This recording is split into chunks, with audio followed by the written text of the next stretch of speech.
ẹ káàbọ̀ sórí geography. Vlogmas mi eré. Vlog yìí will be 30 days mo fi ṣe vlog yìí fún láti December 1 tó jẹ́ ìní títí di December 31st ni màá fi ṣe vlog yìí. And kí ni nǹkan tí mo fẹ́ sọ̀rọ̀ nípa ẹ̀ lénìí? Ó ní mo fẹ́ sọ̀rọ̀ nípa àwa tá máa ń ní a very big energy láti sá kúrò níbi iṣẹ́ tó le. A máa ń ní energy láti sá kúrò níbi iṣẹ́ tó le. Èmi wá fẹ́ rọ̀ wá ní pé energy tá ní láti fi sá kúrò níbi iṣẹ́ tó le yẹn, kí lè tá channel the same energy káti fi ṣiṣẹ́ yẹn.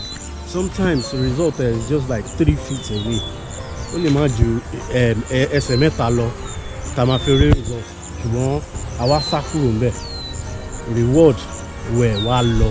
So àwọn nǹkan tí mo kọ̀ wí pé kí n kọ̀ sáré drop lónìí ní ibi tí mo wà lénìí ní inú Agodi Gardens. Ibẹ̀ ni mo wà, ibẹ̀ mo tún ṣe fídíò yìí.